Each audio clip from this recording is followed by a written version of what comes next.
Mr. Colin, we are ready to go, buddy. Let's rock and roll. Awesome. So it's probably going to be a pretty chart and graph dominated roundtable today. So have, I don't know, maybe a dozen or so charts that we can work through depending on time. But as always, if you guys have questions either prior to roundtable or during, submit them. Let us know, and we can always pivot and make sure we're talking about topics that are relevant or at the very least top of mind for you guys. So at any point you guys want to issue conversation starters or topics or questions that you might have, big, small, or in between, let us know, and we can make sure to carve some time out for that. But without further ado, I'm going to share a number of slides, and they're kind of a range of topics. Some more lighthearted, some more kind of on the right on topic for what you would otherwise expect today. So I'm going to pull something up here, and I want to start by maybe potentially divorcing narrative and reality, right? And it's something that we've talked about a lot, whether it be at the classes, during strategy sessions, phone calls, you name it, right? We are always trying to anchor ourselves to as much truth as we can tie ourselves to, right? And I want to share, first and foremost, a Gallup poll that just simply asked Americans, is it a good idea if you had an extra $1,000 right now? Would it be a good time, a good idea or a bad idea to invest in the stock market? Now, this goes back to 1990, right? So at the time, in the early 90s, at least relative to this chart, so over the last 30, 36 years, right? It was essentially all-time lows. Only about 26% of Americans thought that it was a good time to invest back in 1990. I don't want to focus as much on the data pre-2010 as I do the last 15 years, but just to anchor and explain the chart, right? But what we've noticed is the most updated or recent numbers here, and really it's been pretty flat, pretty consistent since 2008, right? So you can see since 2008, only about 40 to 50% of Americans think it would be a good idea to invest in the stock market, right? Now, being that many of you are clients and some of you have been longtime clients, been with us this entire ride, right?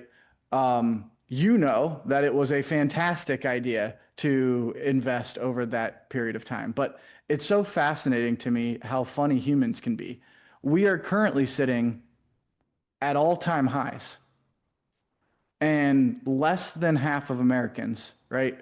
Almost 60% of Americans think it is a bad idea to be investing in the stock market, right? So relative to where we're at versus where people are at mentally, there's a pretty big gap in terms of narrative versus reality. So that's kind of the first topic, and I have some supporting slides beyond this one to kind of stay on theme. But why don't we just get the discussion open there, Wes? What do you have to say, or what's your comments, questions? What's your knee-jerk reaction to this data? So, a couple things come up. Number one, it's very interesting. We've had the experience, us as advisors, of talking, and Colin, maybe if you don't mind if pulling down the video or the share. We've had the experience of talking to very wealthy individuals as part of our daily operating rhythm, but yet nobody feels like they're in the top 1%, if that makes sense. So I think the first thing that comes up for me here is investing in businesses, which is what we do. We invest in the largest companies on the planet in the history of the planet, is a very sophisticated and advanced way of thinking, and a very advanced emotional way of being. It's hard because you have all the commentary of the media telling you, like, making the stock market more of a casino facade than it is actually what we're doing, which is you're buying ownership of companies. So I'm sad that most people just don't get there in America, where we have this efficient way of buying ownership in literally value creation mechanisms, machines, and therefore profit generating machines called companies. And it can enhance your wealth over time larger than you could have ever thought possible. This is when we get into exponential math and you say, well, if it compounded at 10% and so on. But before we even get there, most people just haven't taken the time, like all of you today or coming to our classes, to really understand how that's done. The reason that companies grow in value over time is because they produce more value over time. I mean, think about what you did yesterday or what you did for Mother's Day. I would be shocked if that didn't intervene or intersect with a whole bunch of different companies, right? The cake that you bought, the restaurant that you went to, the clothes that you wore, the gas that you used in your car to get there, the car that you drove to get there. All of these things are companies that all of you are invested in. And that's a beautiful thing. I guess, Colin, for me, this long rant is I actually feel sad for the people who haven't come to the conclusion yet that investing in companies is a financially responsible thing to do for your family. And a hush fell over the room. Yeah, no, no, you're spot on, man. It is frustrating, right? Because I have some supporting material, some follow-up material that will reiterate something that you just said, right? The exponential math of investing in business. And all of the commentary is about how risky it is, right? It's all oriented towards, oh, that's such a big gamble, right? Or you're taking a massive risk, right? And it's not that there is zero risk involved, or probably more pointedly said, zero volatility involved. But it's correctly identifying what you mean when you say the word risk. Most people are inappropriately using that term, right? And they're certainly inappropriately using it without applying their timeline of their investment to the conversation. But let me just share some supporting material. It's the same topic, right? But just to show you. Sure.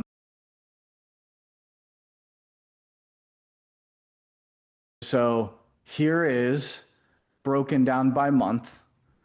S&P 500 average annualized forward returns.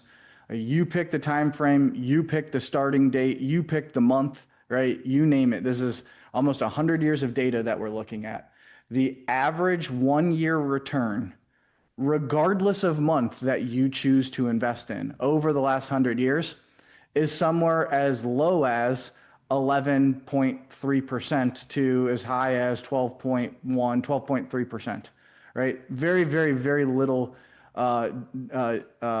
deviation between returns. And that's pretty much true, regardless if it's 1, 5, 10, 20, 30 years looking forward, right? So the punchline, at least in my opinion, when I look at data like this, is like, when should you start investing? As soon as you have the money to invest. That's the answer, right? And you just do that for as long as you can, and you ignore the doomsday, fear-mongering, always bear market pushing media and advisors and content and you name it, right? Because this is not my opinion, right? This is studied fact. These are the actual outcomes.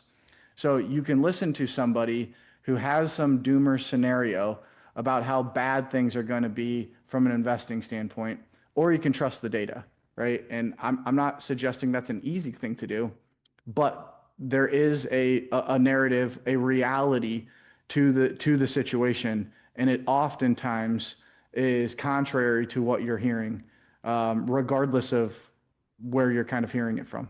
I'm reading this book right now, written by a I think a former grandmaster chess player, and talks about learning several layers deep, like the principles under the principles.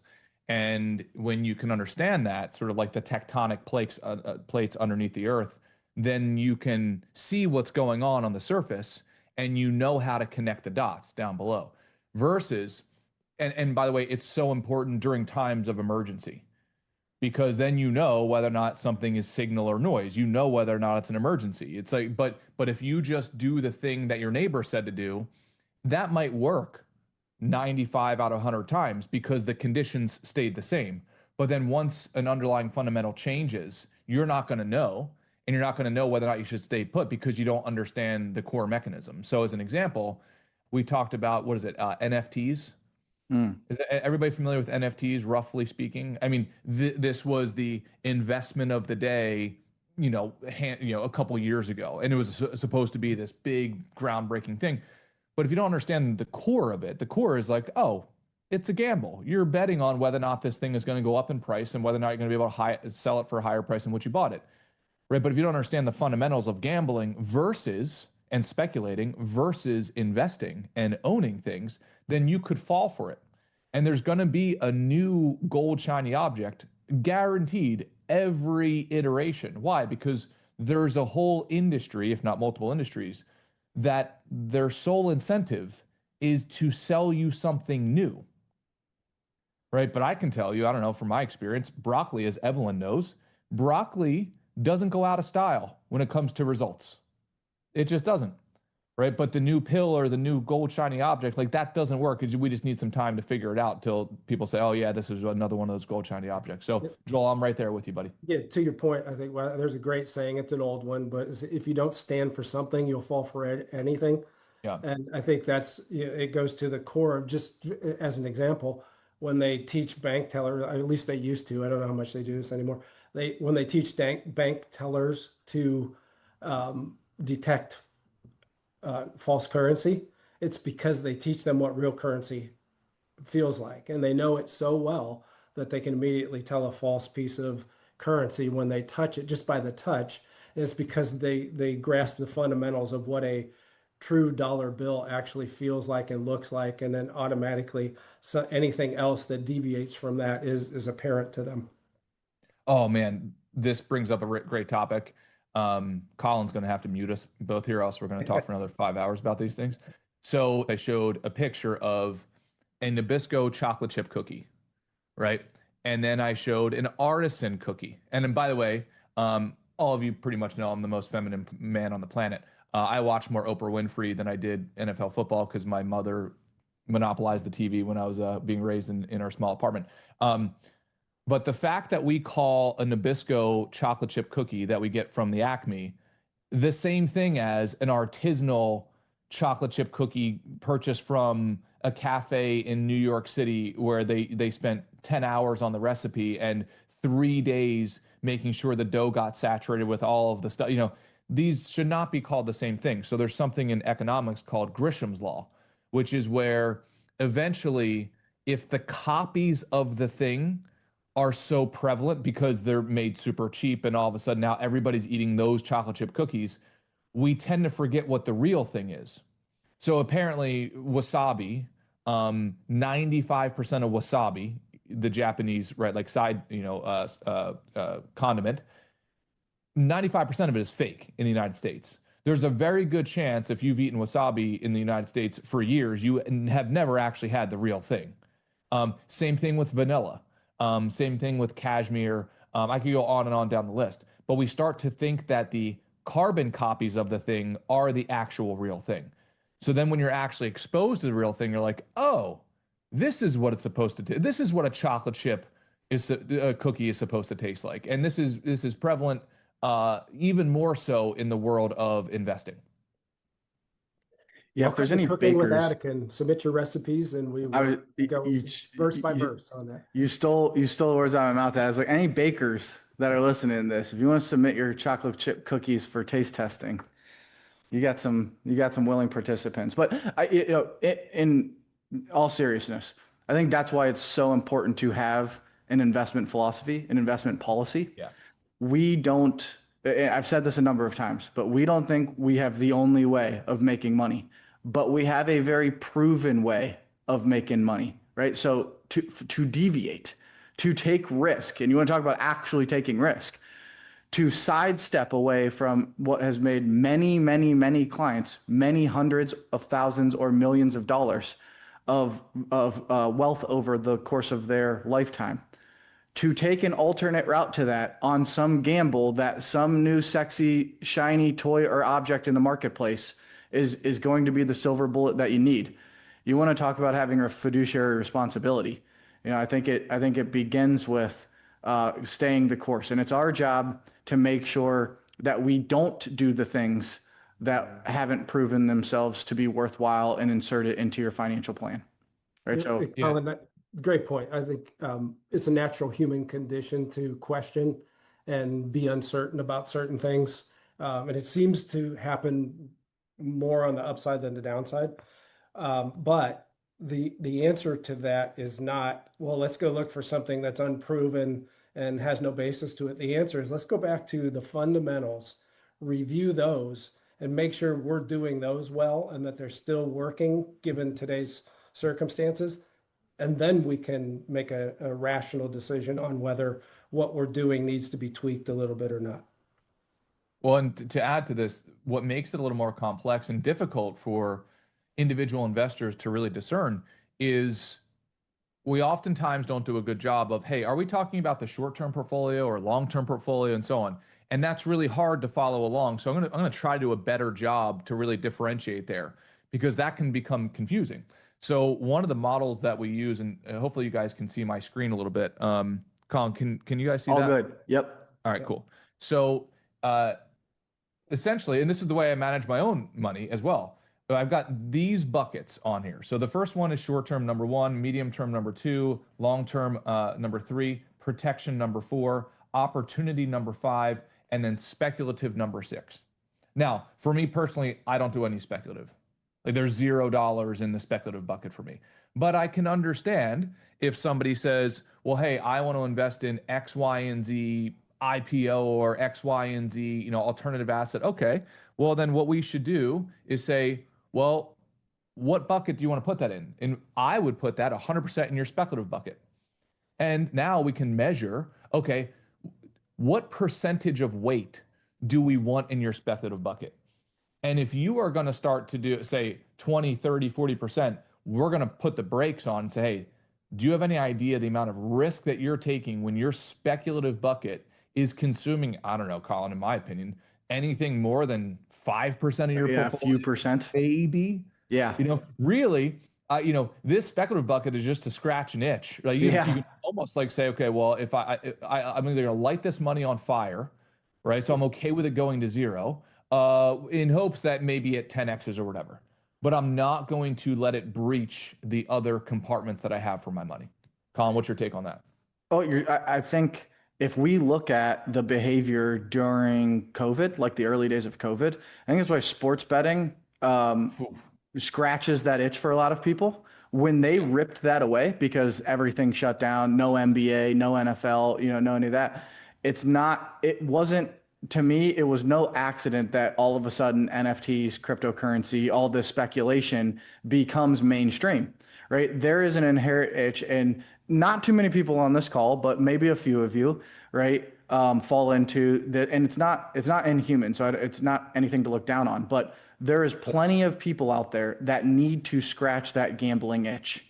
And when we took away an actual, what we consider gambling, sports betting, casinos, that type of stuff, what did people do? Well, they ran to markets that will absolutely package something together to let you gamble on because they make money, right? So they don't really care about your outcomes.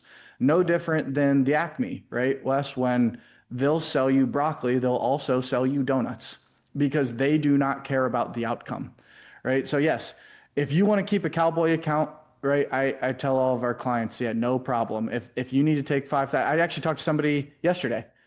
He had less than $10,000 in a Schwab account that he uses to put a few bucks here, a few bucks there. Perfect. Whatever. Okay. I'm not going to arm wrestle you over that. But the 99% of the rest of his wealth, right, is going to be allocated specifically around his family's goals, his family's time horizons, fill up his short and medium term cash and cash reserves buckets so that he can be productive in his long-term investing portfolio to set himself up with a proven blueprint over time.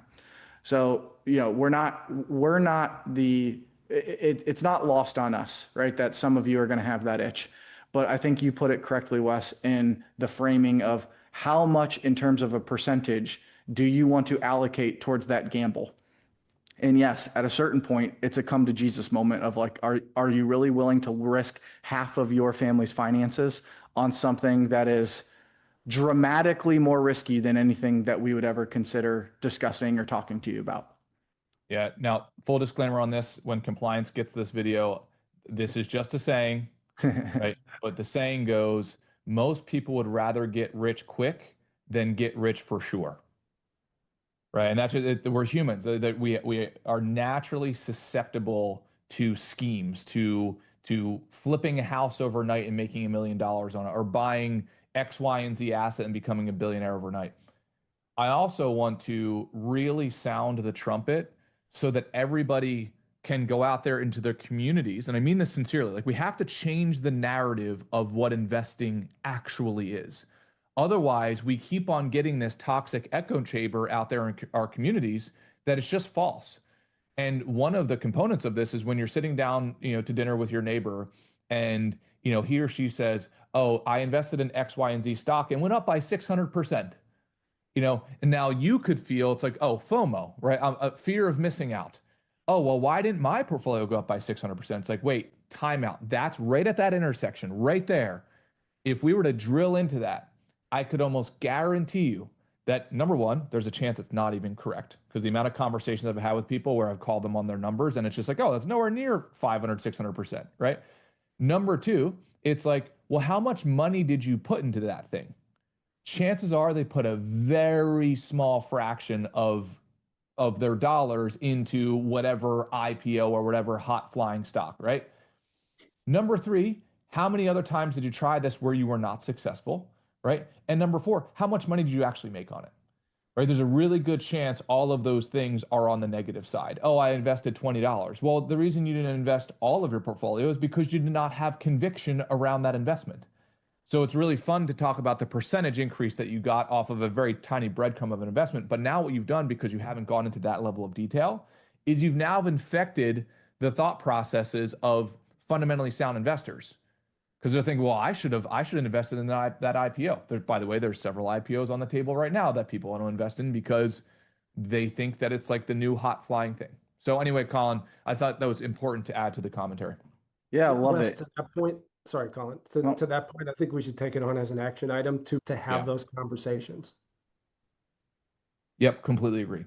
And on the other side, some of these things people do quadruple down on it.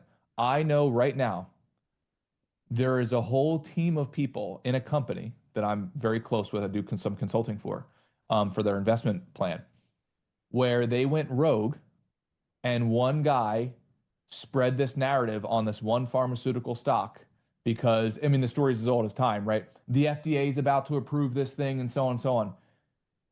Him and a handful of other people in the department put their whole 401k in there. And it went down, I think it's down now by like 85%. The whole 401k, despite me saying, like, what are you doing? Right. And they had all this evidence and so on. It's like, you're not analyst, I promise you, because you're doing something else full time. But I mean, think about that. Think how devastating that is. Now, there's a good chance that that group of people will then walk away and say, oh, stock market's rigged. It's like, no, you just did something irresponsible with a tool that you could have used in a responsible way. all right, well, let me share this, and we don't need to spend a lot of time on this, but just to kind of reiterate, like, hey, stop taking the narrative that the media is portraying as Bible, as truth, right? So here is just market returns based on the last couple of presidents. So you can kind of see, regardless of Democrat or Republican, the market's done really well because, again, it's not based on a Republican or Democrat sitting in office. It's based on value creation. And you might look at Obama's first term and say, wow, 19%. You got to also remember that that was cherry picked coming right off the 2008 crash. So the returns are inevitably going to be a little bit skewed to the north simply because he kind of had a 30 to 50% head start, right? But then in a second term, you can see it revert closer to the mean, right? So I think that's probably a more fair depiction. Again, we don't have to spend a lot of time on this, but there you go, right? Regardless if it was Obama, Biden, or Trump, in the past 15, 16 years, right? The market has returned double-digit percentage if you average it or annualize it out. It's been very, very fortunate that the returns have been the returns. I feel very bad for the people that have bought into these narratives that have missed the tens or hundreds of thousands or even millions of dollars of wealth creation, right? Yeah. Okay, sort of Yeah, switching please. gears here, right? Actually, this is kind of same tune, and then it'll kind of walk us into a new topic that we're all feeling, Can right? we answer? Inflation. Can we get a couple comments first, Colin? Oh, Before sure, go ahead. John, I read articles recently about AI companies starting to be held accountable for financial results, in quotation marks, implying that there may be more focus on business results and less wholehearted spending on AI. Have you seen or heard anything about this? What impact might this have on our investments? I think that's a really good question. Well, we have some charts that we Okay. can actually pull All up right. that will speak directly to that. So, Because one of the things that I know I always comment to you guys on, but I think it's worthy of saying out loud here. I don't know where the retribution is on all of this when you follow an AI generated portfolio or an AI structure in financial planning, and then 15 years down the road, it fails. Who do you go back on there? I'm not sure where you can get retribution for that on. If we fail you, I know who you go back on in that instance, right?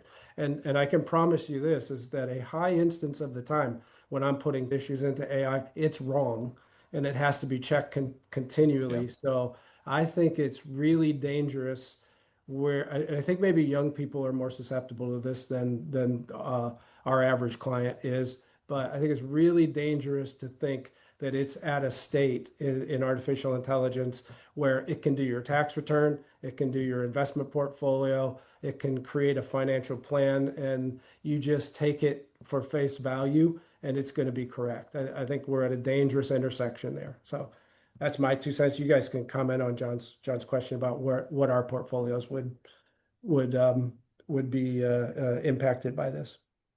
Well, maybe there's more clarification. So the way that I read that question, I'm assuming they're talking about a lot of these enormous companies that are spending a boatload of capital expenditures on building infrastructure. Here's my punchline on that. The companies are going to do whatever it takes to get the business results in the time frame that the investors collectively sort of push on them to get. So as soon as it no longer makes sense to build out infrastructure, they will stop. As an example, if you look at Meta, so otherwise known as Facebook, Mark Zuckerberg put a boatload of capital into developing what he called the metaverse, right? Which is basically all of us having like online avatars and so on. This was years ago, a few years ago. And they basically did an about halt. They stopped and turned around because investors end up saying, hey, enough with building this out. We're not liking this. Let's pause and go somewhere else. So that's what I like about companies is they will do whatever the incentive infrastructure is for them to do. Now there might be a lag time. I am personally, to add my own sort of 2 cents in this, I see AI as just we're adding a ton more computing power. And I don't think that's going to hurt. I mean, are there going to be some negatives to that? Of course there are. But I think net, there's going to be massive positives. Colin, what's your take? yeah, I was thinking about this the other day. Competition is always going to win, right? Yeah. Because we keep hearing, and I've got I think a lot of a couple of charts that we can bring up, and it's literally the perfect time given the question, right? But if you think of a one-person company who has the best AI, right, versus a 1,000 person company who has the best AI, who do you think is going to win, right? Like at a certain, and my point being, everyone's worried about job displacement. And I just think like, no, it's just going to enable more humans to do more output, right? Yeah. So do you think Mark Zuckerberg or Jeff Bezos or Bill Gates or whoever's running these companies, right? Google's, Apple's, et cetera. Do you think they're going to shrink workforce dramatically because the computing power increases? I don't. I think they're going to increase computing power and then task more people into the future, not less, more people Yep. to do more with it, right? And if they don't, someone else will, right? And you know, sports taught me this growing up, right? Tom Brady was, by all accounts, nothing special, right? But he just did more output. Like he just worked harder than the people around him, right? Was he blessed with some physical gifts? Sure. But there are psycho people out there that will stop at absolutely nothing to continue to grow the company, right? And if they need more bodies to do that, if they need more compute power to do that, if they need more resources, energy, money, you name it, they'll get it, so that they can make sure that they stay ahead in the race. And with that being said, right? Here is capital spending from the large companies that we mentioned, Alphabet, Microsoft, Meta, and Amazon over just the past 3 years. And you see what direction it's headed, and not by a small percent, right? I Yep. know it's a little hard to see over there, right? But capital expenditure for Google, for instance, is over 400% increase in the last 3 years, right? So they are participating. They are absolutely going to look at what are the ways that we can win this race. They do not want to be left behind. They very much like the companies that they've built and that they've designed, and the fact that we are once again on the cliff of another massive tech boom, another massive tech revolution. They're not stopping. They're going to put the pedal to the metal, and I expect that to continue to increase, not decrease over the course of the rest of this decade. Yeah, I think what we're experiencing right now is very similar to the Industrial Revolution when there was actually physical infrastructure being built. That right now is happening in the technology world. Um, and I know it's easy to sort of turn that into a demon type of story, but to put boots on the ground here, I just went to my grandmother's doctor's visit. She's got a blockage in her leg. And great news, like doctor's going to do surgery on Friday, put a stent in there, et cetera, et cetera. Well, I got to experience firsthand how technology, right, is playing a role positively in my life, my grandmother's life, and probably all of our family's lives. They hooked her up to an ultrasound of all of her limbs and so on. They found exactly where the blockage was, and they're going to solve it. They already solved it in her one leg a few months ago, and the surgery I think it's like an hour, right? And then she's up and walking around the next day. I'm sorry, the same day. This is crazy to me. So this is what technology does. It helps us solve problems that we couldn't solve in the past, and it helps us solve them even faster. So I'm a big fan of it, Joel. What's your input? I'm with you guys. I think it's a massive net positive in the end. So it reminded me, I took Brooke, my daughter, to Taco Bell because she loves Taco Bell the other day. And it was obviously going through the drive-through, it was obviously artificial intelligence that was running the drive-through ordering process. You could tell by the voice. And so I thought, you know what? I'm going to kind of dig into this a little bit. So I Googled about does Taco Bell use AI for their drive-through?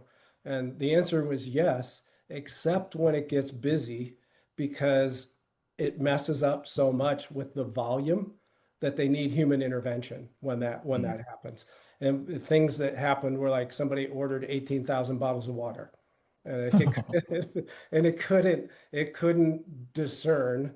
It just put the order through, right? So when it gets really, really busy, it's good when it's kind of just a slow, steady pace. But when it gets really, really busy at Taco Bell, they have human intervention because it gets it wrong all the time. So again, don't check your brain out, use common sense. I think that's the key here until we further this down the road and it becomes way better than it is now at certain tasks anyways. Yep.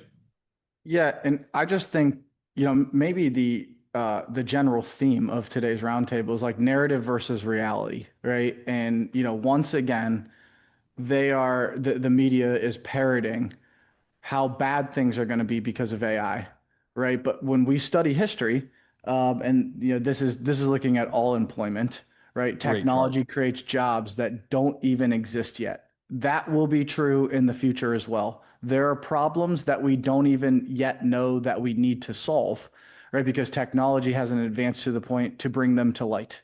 That will reveal itself over the coming decade. And if you want to kind of look in, and we looked at a similar chart to this in the past of like just what what industries dominate the labor market. It used to be farming, right? But now today, not so much. It's more the technology, the leisure, healthcare, et cetera. But with, yeah, I think in both the auto boom, right, and in farming, technology led to a lot more workers, right? As cars got cheaper, the auto industry took off, right? And then same being true with farming, right? It used to be one of every two workers were in farming, right? That it wasn't that long ago where literally half of the labor force was in farming in some capacity. There are now more people working in farming than there were back then, right? But there's been dramatic technological increases that allow us to do more of it more efficiently. So again, just narrative versus reality. You really got to dig into these things before you can just parrot what we hear. It will be repeated so often that it almost feels silly to question. It's like, well, why is everybody saying the alternative? It's like, well, again, the data shows us something dramatically differently than the fears that we are being taught to think about. And just want to kind of sound those alarms and opportunities like this during roundtables to make sure we don't deviate from our plan based on a false narrative. Spot on. All right, Colin, if you don't I get have to one that more chart left. Paul Revere Dad, chart, I'm going to be really upset. I'm sorry, say it again. If you don't get to that Paul Revere chart, I'm going to be very upset. Yeah, I got one left, and that's the one, right? So let's pull that up because I think this is fun, right? Fun to look at. I think a few months back it was the 250th anniversary of the Paul Revere ride, right? The infamous Paul Revere ride. So Google Maps has mapped it out, right? So you can see the blue trend line where Paul Revere has went about shouting that the British were coming. I just think it's so fascinating. 250 short years later, there are 7 Dunkin' Donuts along that path, right? Dunkin' Donuts didn't exist back then, as we all could probably have guessed. Today, not only are there many of other businesses, value creation spots along the path, right? There's plenty to see. Matter of fact, I believe Boston has it redlined, right? There's a line that goes throughout the city that you can kind of walk the path and see the monuments and read the plaques and learn about the history of what was kind of going on there. Along that track, right? If you really walked the whole thing, I think it'd be, way too long to walk, right? But 7 Dunkin' Donuts along that path. And I just think it's so important to step back and see how far we've come in 250 short years in this country. I know that sounds like a lot, but that's a couple of generations. My great aunt, who I've probably talked to you guys about many of times, she lived 102 of those 250 years. Right? One person, right, lived a pretty dramatic chunk of all of America's history, right? So we're only a few generations into America. And this is just, I thought, a fun way to highlight the progress that we've seen in this country, right? This is clearly why Dunkin' is far superior to Oh, here we go. yeah. And by the way, it's Dunkin' now, Colin, not Dunkin' Donuts. So Yeah. My apologies, Mr. Duncan. yes, Yeah. absolutely. Yeah. It's not a stock recommendation, everybody. Yep, not a stock recommendation. We got to be clear about that, right? But again, I just think it's fascinating to see the progress that has been made because of our markets, because of our system, because humans have the itch to continue progress. I hope America gets another 250 years, and I wish I was able to live long enough to see the progress that was made in the next few centuries. Yeah, to add on top of that, I mean, it's so helpful to always zoom back out. There's always going to be an immediate emergency of the day, or at least what feels like an immediate emergency. So obviously, we're in conflict right now. The president just went over to China and he brought Elon Musk and Jensen Huang and I think a couple other CEOs over to meet in China. So it's not that that stuff's not happening. But if we make decisions based off of short-term volatility, especially under the current administration, and that's not a slight if some of you are fans or not fans of Trump administration, et cetera. but there's going to be volatility forever and always, short term. But if we zoom out and we look at progress, kind of like the horizon, like we've talked about, as you step towards the horizon moves equidistantly away from you. So it never feels like you're making progress. So you kind of have to stop and then turn around and say, oh my gosh, like we made a ton of progress. I mean, in the short 250 years, as Colin's saying, America has just been on a rocket ship of growth. And in my opinion, like Warren Buffett says, it's because we have a system that incentivizes solutions to problems. And then you unlock the minds of all of your citizens and saying, hey, we'll pay you whatever amount of money. Just go and figure it out, which is why we're able to talk on this Zoom right now, as an example. I mean, I can't wait to see what the innovations are going to be of the future. And the fact that these companies will allow us to invest in those and then share some of those profits with us.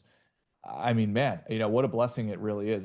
There's other countries right now that don't have that same opportunity. And just by no other force than just luck, as we all have hit what Warren Buffett calls the ovarian lottery. The probability of living in the United States is roughly 5%. It's sub 5%. So through no effort of my own, I was just given all of these gifts without having to do any work for it. So it's in my opinion, it's a moral obligation to make the best of it. Joel, what are your final words, buddy? What is it? ZZ Top song? The future's so bright, I got to wear shades. I think the future of America is absolutely, we're the best is yet to come. So, Yep. Amen. Amen. Yeah, guys, please, as always, constructive criticism, topics you want to table for future roundtables, questions that you might have, anything you think would be well represented in a setting like this, please let us know. We'd be happy to entertain that and potentially put something into roundtables if it would continue to make you show up or give you information that you've been thinking about or whatever it is. So we love doing this. We love that you guys continue to show up. And hopefully today was another valuable session, another hour well spent. Constructive criticism only towards Colin. We very much appreciate it. Guys, thank you so much. Love you all and see you next month. Hey, See ya. God bless you all. Thank you.